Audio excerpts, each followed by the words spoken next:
कहते मैं बैल्कनी में खड़े खड़े लंदन की अबरालूद रात में अकड़ जाऊंगा। ये कभी न खत्म होने वाला इंतजार था। मैंने इस अंदाज में सोचना शुरू किया कि कोई ऐसी तरकीब की जाए कि दुश्मन एजेंट वहां से उठकर बैल्कनी में आए, क्योंकि मेरा उसके सामने सिटिंग रूम में जाना अपनी मौत को दावत देने के मुतरादिफ था। मैं इसी कश्मकश में था कि दुश्मन एजेंट सोफे से उठा, दबे पांव चलता कमरे के बंद दरवाजे तक गया, कान लगाकर बाहर कुछ सुनने की कोशिश की, फिर पीछे हटा, कमरे की कालीन पर टहलते बाथरूम तक गया, वहां से पलटा और किचन में दाखिल हो गया। ये एक सुनहरी मौका था। मैंने इस मौके से फायदा उठाने का फैसला करते हुए स्लाइडिंग डोर के पट को आहिस्ता से पीछे खिसका दिया। इंतहाई फुर्ती से काम लेते हुए मैं बैल्कनी से निकलकर पंजों के बल चलता किचन की दीवार के साथ लगकर खड़ा हो गया। मुझे किचन के अंदर से नल में से केतली में पानी भरने की आवाज आई। एजेंट शायद अपने लिए कॉफी बना रहा था। नल का बंद हो गया, केतली के स्टफ पर रखने की आवाज आई। 5 सेकंड के लिए खामोशी छा गई। शायद वो किचन से बाहर निकलने वाला था। मैं अब न सिख था न जासूस, बल्कि सर से पांव तक एक शाहीन था। छुरी वाला हाथ मैंने थोड़ा सा ऊंचा करके दूसरे हाथ को मैंने अपने सर से ऊपर कर लिया। कदमों की आहट पैदा हुई और वो किचन से बाहर आ रहा था। कमरे में कोई बत्ती नहीं जल रही थी।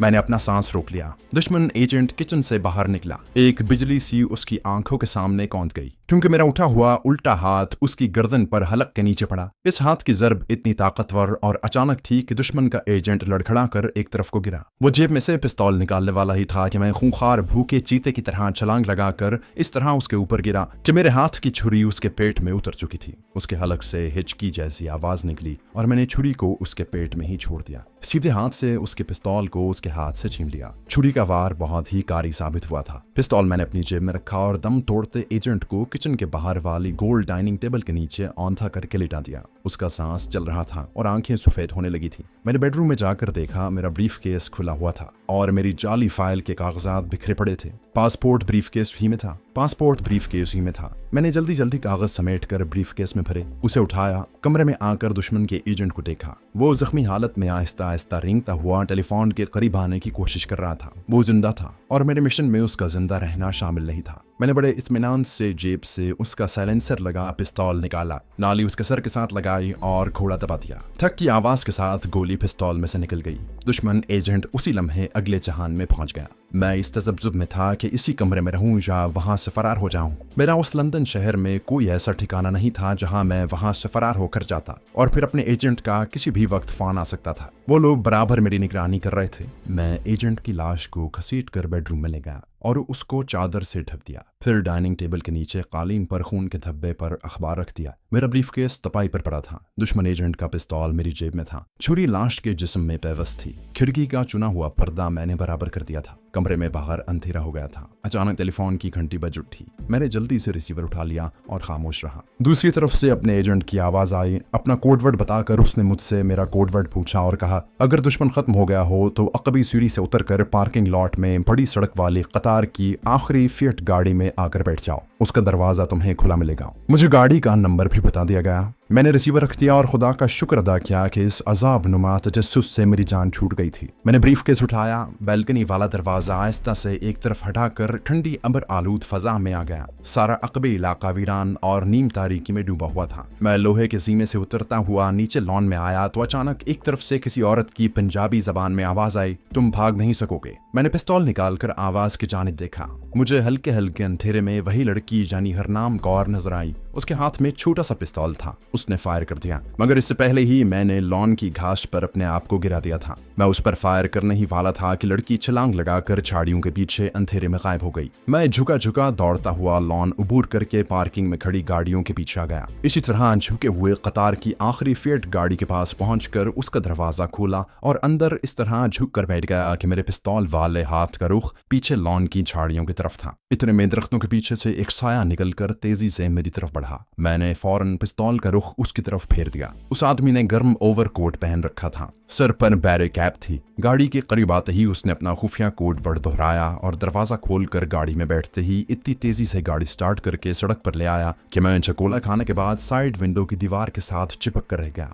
गाड़ी लंदन की अबरालूद वीरान रात में किसी नामालूम मंजिल की तरफ तेज रफ्तारी से दौड़ती चली जा रही थी। ये हमारा अपना एजेंट था, मगर मैं उसे पहली बार देख रहा था। उसने एक चौक उबूर करते हुए मेरी तरफ देखे बगैर उर्दू जबान में कहा, तुमने अनाड़ीपन का सबूत दिया है। तुम्हें चौकस रहना चाहिए था। अच्छा हुआ तुम बच गए। मैंने कहा वो लड़की कौन थी? उसने कोई जवाब न दिया, खामोशी से गाड़ी चलाते हुए सामने सड़क की तरफ देखता रहा। फिर आहिस्ता से बोला, जाहिर है वो दुश्मन की एजेंट है। बहरहाल तुम इस वक्त उसकी पहुंच से बाहर हो। मैं खामोश रहा। उसने गाड़ी बड़ी सड़क से उतारकर एक निस्बतन वीरान और छोटी सड़क पर डाल दी जहां अंधेरा था। कुछ दूर सड़क पर चलते रहने के बाद पूछा, लाश तुमने कहाँ रखी थी? मैंने उसे बताया कि दुश्मन एजेंट की लाश मैंने बेडरूम में डालकर उससे चादर से ढांप दिया था। उसने किसी रद्द अमल का इजहार न किया, खामोशी से गाड़ी चलाता रहा। गाड़ी की रफ्तार धीमी पड़ गई थी। जो ही हमें सड़क के किनारे एक वैगन खड़ी दिखाई दी, उसने अपनी गाड़ी की हेडलाइट्स बंद कर दी। अंधेरी सड़क पर हमारी फिएट गाड़ी उस वैगन के पीछे जाकर आहिस्ता से रुक गई। वैगन की अगली सीट पर से एक दरमियाने कद का आदमी निकलकर हमारी गाड़ी की तरफ आया। उसने कोई बात न की।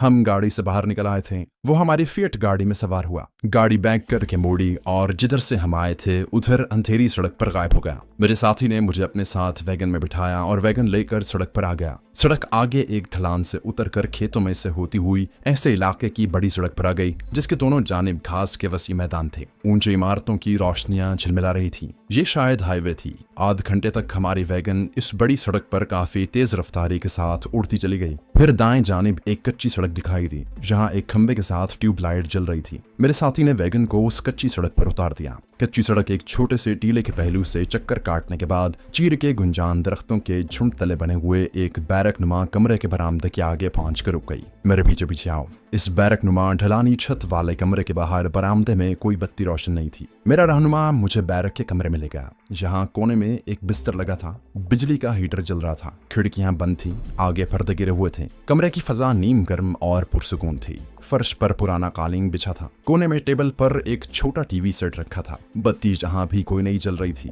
हीटर के सुर्ख रॉड की धीमी धीमी रोशनी ने कमरे की चीजों को मध्यम अंदाज में नुमाया कर रखा था। मेरे रहनुमा ने हीटर के आगे खड़े होकर हाथ गर्म करते हुए कहा, हमारा बॉस आ रहा है, उसका इंतजार करो। ये कहकर वो कमरे से निकल गया। दरवाजा बंद हो गया। मैंने जलते हुए हीटर की सुर्ख लौ में कमरे का जायजा लिया। वहां कोई सोफा नहीं था। सिर्फ दो आराम कुर्सियां पलंग के पास हीटर के सामने रखी थी। एक कैबिनेट दीवार के साथ लगा था जिस पर एक क्लॉक रात के 8:45 बजा रहा था। उसकी फास्फोरस वाली सुइयां चमक रही थी। कमरे के दाहिनी जानिब दो दरवाजे थे। एक शायद बाथरूम में खुलता था। दोनों दरवाजे बंद थे। मैं हीटर के सामने कुर्सी पर बैठकर आग तापने लगा। बाहर गजब की सर्दी से निकलकर इस नीम गर्म कमरे में आने से मुझे काफी सुकून मिला, मगर भूख से मेरे पेट में वाकई अब चूहे दौड़ने लगे थे। दोपहर के बाद से मैंने कुछ नहीं खाया था। इतने में बाथरूम के साथ वाला दरवाजा खुला। एक गोल मटोल सा आदमी गर्म कपड़ों में ठुसा ठुसाया कमरे में दाखिल हुआ। दरवाजा बंद करके कुंडी लगाई और हीटर के पास मेरे सामने वाली आराम कुर्सी पर आकर बैठ गया। उसने ओवरकोट के बटन खोल दिए। रंग सांवला था। छोटी छोटी मूछें थीं और आंखों में बला की चमक थी। सबसे पहले उसने मेरे चेहरे पर अपनी स्याह चमकीली आंखें जमाते हुए जरा सा आगे झुककर मुझसे मेरा कोड नंबर पूछा।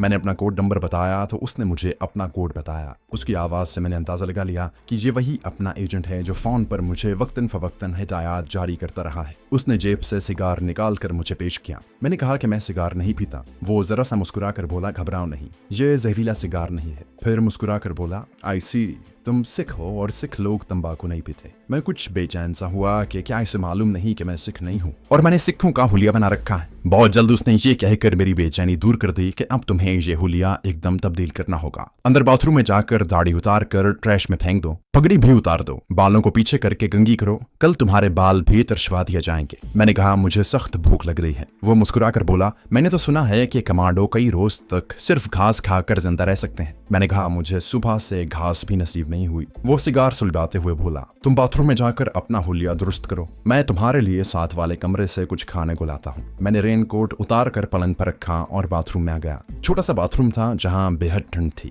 मैंने पगड़ी उतार कर ट्रैश कैबिन में फेंकी। फिर बड़ी एहतियात से मुंह से चिपकी हुई दाढ़ी उतार डाली। बालों का जूड़ा खोल दिया। मेरे बाल मेरी गर्दन तक पहुंच रहे थे। नलके में से गर्म पानी आ रहा था। मैंने मुंह हाथ धोया और बाहर वाले कमरे में आ गया। मेरा बॉस वहां नहीं था। मैं हीटर के सामने बैठ गया। इतने में मेरा गोल मटोल गंजा बॉस हाथ में ट्रे उठाए अंदर दाखिल हुआ। ट्रे उसने तपाई पर रखते हुए था, इस वक्त यहाँ यही कुछ मिल सकता है। ट्रे में बड़े गोश्त के कतले, सलाद और डबल रोटी के 6-7 टुकड़े और चटनी की बड़ी बोतल पड़ी थी। उसने कोका कोला का एक टिन खोलकर मेरे सामने रख दिया। मैंने जल्दी जल्दी सब कुछ खा लिया। वो इत्मीनान से आराम कुर्सी पर नीम दराज एक हाथ हीटर की तरफ फैलाए सिगार पीता रहा। जब मैं अपनी शिकम भूरी कर चुका तो उसने आहिस्ता से जेब से एक तस्वीर निकाल कर मुझे दिखाई। ये मेरी अपनी तस्वीर थी जिसमें मेरा हुलिया सिखों जैसा नहीं था। उसने कहा, इस तस्वीर के साथ हमें तुम्हारे मुकम्मल कवायद तरफ पहुंचा दिए गए थे। तुम्हारा इंतखाब इंतहाई सोच विचार और जांच पड़ताल के बाद अमल में लाया गया है। तुम्हें जिस मिशन पर भेजा जा रहा है वो एक कौमी मिशन है। उसने तस्वीर मेरे हाथ से लेकर अपनी जेब में रख ली और सिगार की राख एस्ट्रे में झाड़ते हुए बोला, इस कौमी मिशन की सारी तफसीलात तुम्हें बता दी जाएंगी, लेकिन इससे पहले मैं तुम्हें कुछ स्लाइड्स दिखाना चाहता हूँ।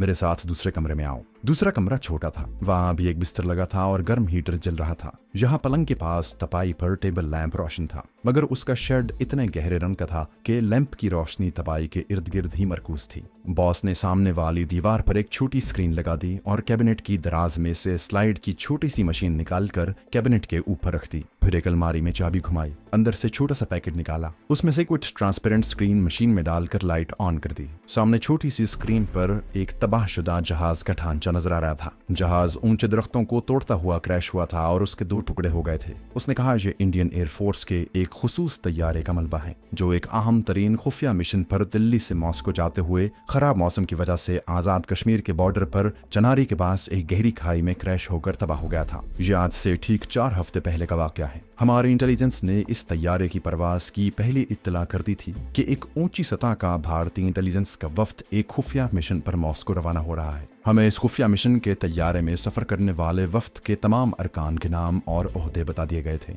हमें इस खुफिया मिशन के वफ्द के अखराज मकासद से दिलचस्पी जरूर थी, मगर हम इस मिशन में बराह रास्त मुलव्विस नहीं होना चाहते थे। चुनाचे हमने दिल्ली में अपने खास आदमी को सिग्नल दे दिया कि इस खुफिया मिशन के कवायद मालूम करने की कोशिश करे। हमें वापसी सिग्नल में बताया गया कि इस खुफिया वफ्द में दिल्ली के CIB का जवान सेक्रेटरी कैप्टन राम किशन मेहता भी शामिल है, जो इंडियन CIB का इंतहाई ताकतवर और अहम तरीन अफसर है। कैप्टन मेहता के बारे में हमारे पास एक पूरी फाइल मौजूद थी जिसमें उसके तमाम कवायद दर्ज थे। हम बाखबर रहे, उसके सिवा कुछ करना भी नहीं चाहते थे। लेकिन जब हमें खबर मिली कि इंडियन एयरफोर्स का ये तैयारा आजाद कश्मीर की सरहद के बिल्कुल करीब एक घाटी में गिरकर तबाह हो गया है, तो हम हरकत में आ गए। बात असल में ये थी कि इससे पहले के भारतीय सिक्योरिटी के अरकान तैयारे के मलबे तक पहुंचते, हम हादसे की जगह पहुंचकर खुफिया वफ्द के बचे कुचे ब्रीफ केस और दूसरे कागजात अपने कब्जे में करना चाहते थे। चुनाचे हमने वादी कश्मीर में अपने आदमियों को हिदायत की कि जाए हादसा पर पहुंचकर जिस कदर कागजात या ब्रीफ केस वहां पर बचे हुए हों उनको अपने कब्जे में ले लिया जाए। मैं उस वक्त खुद उस ऑपरेशन की निगरानी करते हुए चनारी में बैठा था। हादसा चनारी से कुछ ही दूर कश्मीर की वादी में पेश आया था। हमारे आदमियों ने कमाल कर दिखाया।